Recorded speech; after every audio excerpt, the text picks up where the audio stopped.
Morning student. तो आज हम देखेंगे कि मेंडल्स ने किस तरह से उनके लॉ ऑफ इनहेरिटेंस दिए। मतलब जो भी उन्होंने क्रॉसेस, हम लोगों ने डेफिनेशंस पढ़ी थी, मोनोहाइब्रिड क्रॉस, डाईहाइब्रिड क्रॉस, तो जो भी डेफिनेशंस देखी थी, जो भी लॉज देखे थे, क्रॉसेस देखे थे, उनमें से कुछ लॉज मेंडल्स ने हम लोगों को दिए हैं।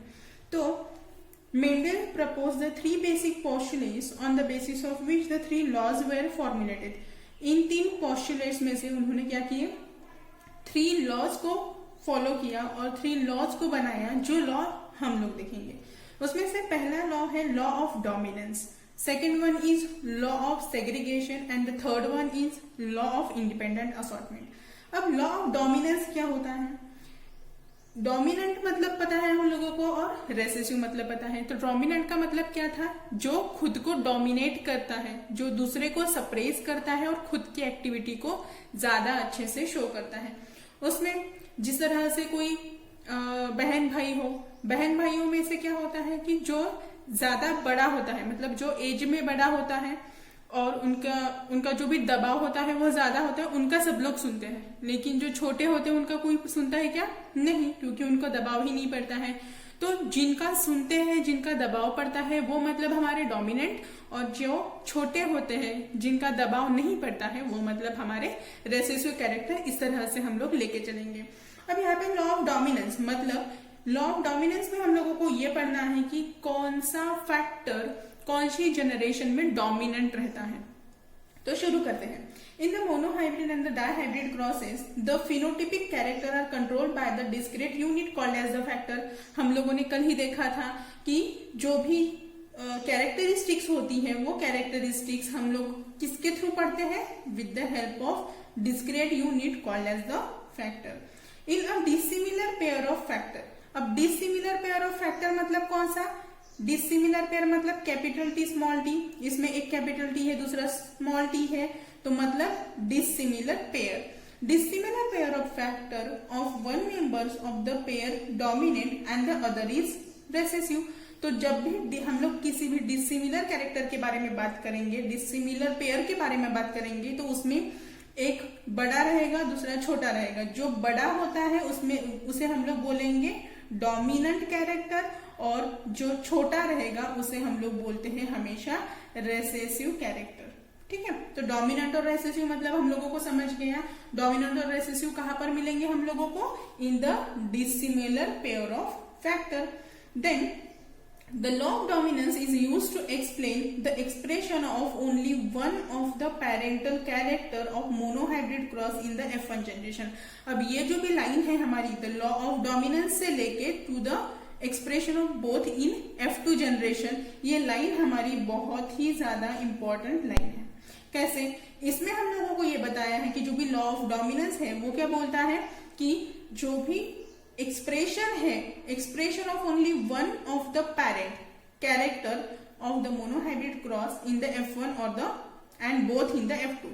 अब हम लोगों ने क्रॉस देखा था, ठीक है, तो इस तरह से हमने क्रॉस देखा था। इसमें हम लोगों ने क्या देखा कि यहाँ पे हम लोग पेरेंट लेते हैं, पेरेंट में से एक एक गमीट बाहर निकलता है और दो गमीट को फॉर्मेशन करके हम लोगों को एक डिसिमिलर फॉर्म मिलता है।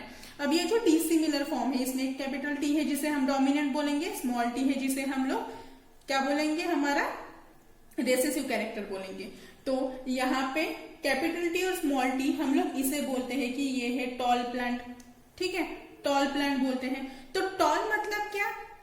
एक पेरेंट में जब हम लेते हैं तो उसमें एक टॉल होता है तो दूसरा ड्वार्फ होता है। तो F1 जनरेशन में सिर्फ हम लोगों को कौन मिल रहा है? टॉल मिल रहा है। टॉल मिल रहा है, इसीलिए यहाँ पर बोला है कि दोनों पेरेंट में से कोई भी एक ही पेरेंट F1 जनरेशन में खुद को एक्सप्रेस कर पाएगा। और यही हम लोग तो देख रहे हैं यहाँ पर कि सिर्फ टॉल यहाँ पर एक्सप्रेस हो रहा है, ड्वार्फ नहीं हो रहा है। मतलब only one parent is express in the F1 generation. लेकिन जब हम F2 जनरेशन देखते हैं तो F2 जनरेशन में हम लोगों को दोनों पेरेंट दिखते हैं। यहाँ पर देखो, F2 जनरेशन मतलब कैसे निकालते हैं हम लोग? F1 जनरेशन का सेल्फिंग कराते हैं और उसमें से हम लोगों को कुछ गमीट्स मिलते हैं जिनका क्रॉस हमने कल देखा था किस तरह से होता है। Capital T cross with capital T, capital T capital T, capital T cross with small T, capital T small T. अब यहाँ से छोटा वाला ये small T capital T, small capital T small T, small T मतलब ये वाला character. अब इनको हम लोग जो देखते हैं तो क्या बोलते हैं, जहां पर भी कैपिटल टी आएगा एक बार भी तो वो रहेगा हमारा टॉल प्लांट। यहाँ पे हम लोगों को मिलेगा टॉल प्लांट, क्योंकि यहाँ पे दो कैपिटल टी है, यहाँ पे एक कैपिटल टी है, इसे भी हम लोग बोलेंगे टॉल प्लांट। यहाँ पे भी एक कैपिटल टी है, इसे भी हम लोग बोलेंगे टॉल प्लांट। लेकिन यहाँ पर एक भी कैपिटल टी नहीं है, मतलब यहाँ पे कौन है, हमारा रेसेसिव कैरेक्टर, मतलब ड्वार्फ प्लांट। तो अकॉर्डिंग टू डेफिनेशन हमारी सारी चीजें यहाँ पर दिखती है कि उन्होंने बोला था कि F1 जनरेशन में सिर्फ एक ही पेरेंट एक्सप्रेस करेगा, लेकिन जब भी वहां पर F2 जनरेशन होगा तो F2 जनरेशन में हम लोगों को दोनों कैरेक्टर्स एक्सप्रेस होंगे। तो टॉल भी हम लोगों को 3 बार मिल रहा है, और जो ड्वार्फ कैरेक्टर है वो ड्वार्फ कैरेक्टर भी हम लोगों को F2 जनरेशन में मिल रहा है। तो यही तो हमारी डेफिनेशन कर रही है, यही तो हमारा लॉ ऑफ डोमिनेंस कह रहा है कि सिर्फ वन पेरेंट जो भी है वो F1 जनरेशन में रहेगा, और दो पेरेंट जो रहेंगे वो हमारे होंगे F2 जनरेशन में दिखेंगे हमको। ठीक है, तो नेक्स्ट इसमें क्या बोलते हैं, अब स्टेटमेंट क्या है लॉ ऑफ डोमिनेंस का, when the two homozygous individual of one or more set of contrasting character are crossed, the allele that appear in the F1 are the dominant and those which do not appear in the recessive in the F1 generation are called as the recessive। हमारी dominant और recessive की definition आ गई यहाँ पर। ठीक है, तो ये हमने क्या बोला था कि जो भी कैरेक्टर कहाँ पर एक्सप्रेस हो रहा है, जो कैरेक्टर हमारा F1 जनरेशन में एक्सप्रेस होता है वो रहेगा डोमिनेंट, जो कि है हमारा टॉल, और जो कैरेक्टर हमारे F2 जनरेशन में खुद को एक्सप्रेस करेगा ड्वार्फ, उसे हमने बोला था रेसेसिव। तो मोनो लॉ ऑफ डोमिनेंस यही बोलता है कि the dominant character always express in the F1 generation and the recessive character always express itself into the F2 generation. तो ये हुआ हमारा लॉ ऑफ डोमिनेंस। अब नेक्स्ट क्या है, second law, law of segregation. Law of segregation के नाम से हम लोगों को ये पता चलता है कि यहाँ पर कुछ तो ऐसा होगा जो सेपरेट हो रहा होगा। तो यहाँ पर हम लोगों को क्या बता रहे हैं, this law is based on the fact that alleles do not show any blending or mixing of both the allele alleles are recovered as such as the F2 generation, though one of these are not seen in the F1 stage. During the formation of gamete, the two alleles obviously separated and segregate, otherwise recessive type will not be appear in the F1 generation। यहाँ पर क्या बोला गया है कि जो भी हमारे लॉ है, लॉ क्या बोल रहा है कि यहाँ पर ये जो भी दो अलील्स होते हैं do not show any blending. Blending मतलब मिक्सिंग। जो अलील्स होते हैं, यहाँ पे हम लोगों ने क्या लिया, होमोजाइगस पेरेंट लिए। इस होमोजाइगस पेरेंट में से दोनों के दोनों नीचे आ रहे हैं क्या, नहीं।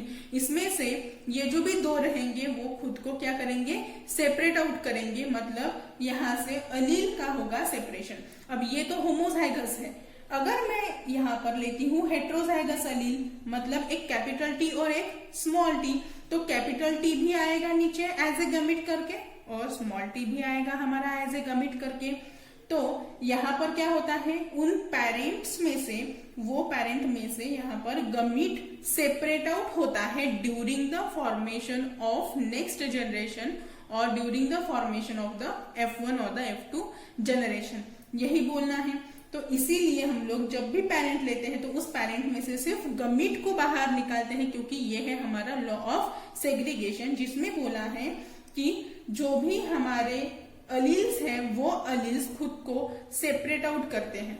यहाँ पे कैपिटल टी स्मॉल टी है, तो हम लोग क्या करते हैं, कैपिटल टी को बाहर निकालते हैं और स्मॉल टी को बाहर निकालते हैं, और उसके बाद इनका हाइब्रिडाइजेशन करके स्मॉल टी और कैपिटल टी इस तरह के हाइब्रिड को बनाते हैं, और यही होती है हमारी F1 जनरेशन।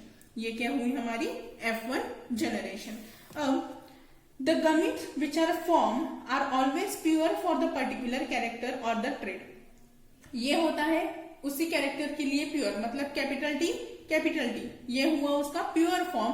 तो इसे ही वो लोग बोलते हैं purity, law of purity of the gamete, because यहाँ पर क्या होता है, जो भी गमीट्स है वो प्योर फॉर्म में मिलते हैं, इसीलिए हमने इसी को बोला है law of purity. Law of purity मतलब ही लॉ ऑफ सेग्रीगेशन, जिसमें पेरेंटल जो प्लांट रहेगा, पेरेंटल गमीट्स क्या करते हैं, एक एक गमीट को बाहर निकालते हैं, सेपरेट करते हैं और देन फ्यूजन करते हैं। तो जो भी गमीट का फॉर्मेशन, जब भी F1 जनरेशन का फॉर्मेशन होगा तो वहां पर सबसे पहले पेरेंटल जीन में से सेपरेट आउट होंगे उनके गमीट्स और देन जाके वो क्या करेंगे, नेक्स्ट जनरेशन का फॉर्मेशन करेंगे। स्टेटमेंट क्या बोलता है, the law state that when the hybrid forms gamete the alleles segregate from each other and enters in the different gamete. The gamete forms are pure in that they carry only the one allele each. One is dominant or the recessive, and hence the law of described as the law of purity of the gamete. अब यहाँ पे हम लोगों ने क्या किया था, gamete को बाहर निकाला, कैपिटल टी में से कैपिटल टी को निकाला, स्मॉल टी से स्मॉल टी को निकाला। अब इन दोनों कैरेक्टर में से, इन दोनों गमीट में से सिर्फ एक ही गमीट क्या करेगा, खुद को एक्सप्रेस करेगा, और एक ही गमीट खुद को एक्सप्रेस कर रहा है, इसीलिए हम लोग वहां पर बोलते हैं it is the law of purity of the gamete. अब यहाँ पर सेकेंड जो भी है, थर्ड लॉ एक्सप्लेन किया है, that is the law of independent assortment. अब लॉ ऑफ इंडिपेंडेंट असॉर्टमेंट जो होगा वो होता है related with our dihybrid cross. Dihybrid cross में हम लोगों ने क्या पढ़ा था कि डायहाइब्रिड क्रॉस मतलब क्या, जहां पर दो डिफरेंट कैरेक्टर्स को हम लोग क्रॉस करेंगे, that is nothing but the dihybrid cross. Different characters मतलब कौन से, अगर हम लोग प्लांट का कलर ले और प्लांट की हाइट ले तो ये हो जाएगा हमारे दो डिफरेंट कैरेक्टर। और एक कैरेक्टर में कितने अलील्स होते हैं, एक कैरेक्टर में होते हैं वहां पे दो अलील्स, और दो अलील्स मतलब डोमिनेंट रहेगा एक, तो दूसरा रहेगा वहां पर रेसेसिव अलील। जो डोमिनेंट रहेगा वो कैपिटल से रिप्रेजेंट करते हैं और जो स्मॉल रहेगा वो मतलब हमारा रेसेसिव अलील होता है, ठीक है। This law is based on the dihybrid cross. It has the basic principle of genetics developed by the Mendel. It describes how the different gamete or the allele present on the separate chromosome independently from each other during the formation of the gamete. अब यहाँ पर ये बोला गया है कि जो भी हमारा क्रोमोसोम रहेगा, इस क्रोमोसोम में हम लोगों को पोजीशन पता है किसकी, अलील्स की। एक अलील यहाँ पे रहेगा तो दूसरा अलील यहाँ पे रहेगा, तो दोनों जो अलील्स रहेंगे उन दोनों अलील्स को खुद को एक दूसरे से अलग रखना है। मतलब वो अलग क्यों रखना है, क्योंकि वहां पर फ्यूजन नहीं होना चाहिए, दो हैं डिस्टिंक्टली अरेंज करते हैं एक दूसरे से। Then these allele are they are randomly united in the fertilization. In the dihybrid cross, F2 generation shows the 9:3:3:1 indicate that the two pairs of character behave independent of each other. It can be concluded that the two factors under consideration are assorted independently, given rise to the different combination. Different, अब इतने जो भी lines हमने पढ़ी, यहाँ पर उन लोगों को क्या कहना है कि इंडिपेंडेंट असॉर्टमेंट। हम लोग देखेंगे इंडिपेंडेंट असॉर्टमेंट वहां पर क्यों बोला है।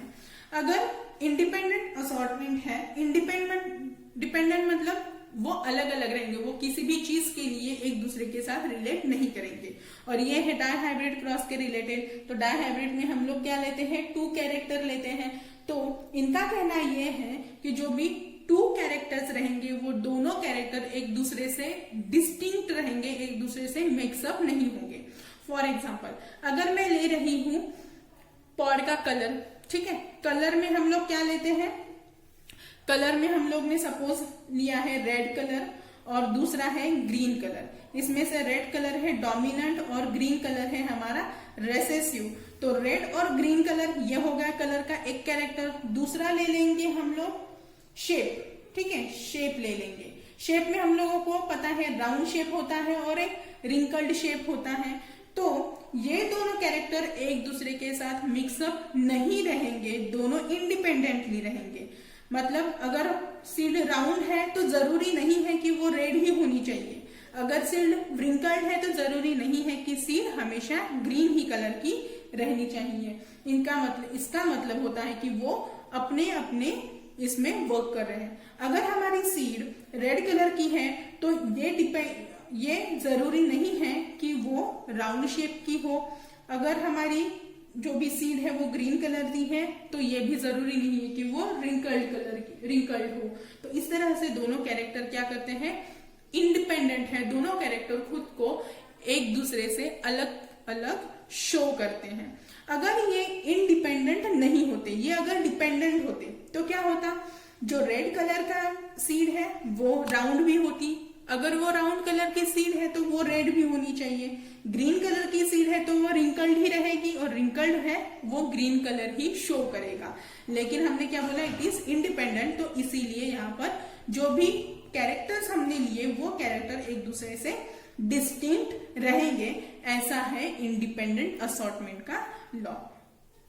The law state that when the hybrid possessing the two pairs of contrasting character, two pairs मतलब डायहाइब्रिड क्रॉस, तो two pairs of contrasting character, for example हमने कौन सा लिया है, गमीट, एक मतलब हमारा शेप और दूसरा मतलब कलर।